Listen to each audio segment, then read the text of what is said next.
ସାଙ୍ଗମାନେ ନମସ୍କାର। ସଟରଡେ ବବିର ଯେହେତୁ ଛୁଟି ଥିଲା ଆମେ ଡେରି ନ କରିକି ରେଡ଼ି ହେଇଯାଇଥିଲୁ ରଜ ପାଇଁ ସପିଂ କରିବାକୁ। ଡିଏରିଙ୍ଗାଲେ ଯାଇ ପହଞ୍ଚି ଯାଇଥିଲୁ। ଡିଏରିଙ୍ଗାଲେ ହେଉଛି ଆମର ପୁରୁଣା ଜାଗା।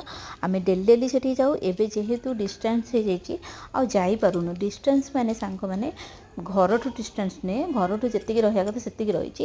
ଡିଷ୍ଟାନ୍ସ ମାନେ ମୋର ଆସିବା ଟିକେ ହେଇପାରୁନି ତ ମୁଁ ଟିକେ ଯାଇପାରୁନି ଆଉ ଛାଡ଼। ନହେଲେ ସେଇଟା ଆମର ଖଟି ଜାଗା କହିବାକୁ ଗଲେ ଚଳିବ। ସେଠି ମ୍ୟାକ୍ସରେ ଡାଇରେକ୍ଟ ପହଞ୍ଚି ଯାଇଥିଲୁ। ମ୍ୟାକ୍ସରେ ପିଲାମାନଙ୍କର ତ ଦେଖିପାରୁଥିବେ ଆପଣ, ବଡ଼ମାନଙ୍କରେ ବହୁତ ଭଲ ଭଲ ଅଫର୍ ଥିଲା ମଧ୍ୟ।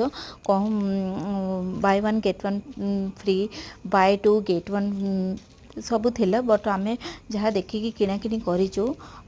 ବବିର ରଜ ସପିଂ ସରିଯାଇଛି ଆଉ ପିଲାମାନେ ତାପରେ ଟିକେ ଗାଡ଼ି ଖେଳ ଖେଳି ଦେଇଛନ୍ତି। ମୋ ସାଙ୍ଗମାନେ ସେଠି କେତେ ସୁନ୍ଦର ଇୟରିଙ୍ଗସ୍ ଥିଲା। ତାପରେ ମୋ ଝିଅ ଗୋଟେ କ୍ୟାଣ୍ଡି ଖାଇଛି, ତାକୁ ମଧ୍ୟ ମୁଁ ଟିକେ ଟ୍ରାଏ କରିଦେଇଛି। ଏହାପରେ ଆମେ ପାଣ୍ଟାଲୁନ୍ ଡାଇରେକ୍ଟ ଗଲୁ।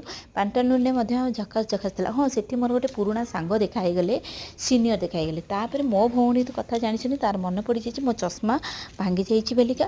ଭାଙ୍ଗି ଯାଇନଥିଲା, ପିଲାମାନେ ତାକୁ ମୋଡ଼ି ଦେଇଛନ୍ତି। ତାପରେ ଚଷମା ଅର୍ଡ଼ରଟେ ହେଇଯାଇଥିଲା। ଚଷମା ଅର୍ଡ଼ର ହେଲା ପରେ ସେଠୁ ତାପରେ ଲେନ୍ସ କାର୍ଟ ଥିଲା ସେଇଠି। ସାଙ୍ଗମାନେ ସବୁ ସେଇଠି ଅଛି। ସେଇଟା ହେଉଛି ଗୋଟେ ପ୍ରକାର ସୁବିଧା। ତାପରେ ଆମେ ଡାଇରେକ୍ଟ ଯାଇଥିଲୁ ଏଠି ଖାଇବା ଫୁଡ଼୍ କୋର୍ଟକୁ। ଖାଇବାର ସାଙ୍ଗମାନେ ସବୁଠୁ ଆଣିଦେଇଛୁ। କ'ଣ କହିଲେ, ବର୍ଗର କିଙ୍ଗ୍, ମୋମୋ ସବୁ ଆଣିଥିଲୁ।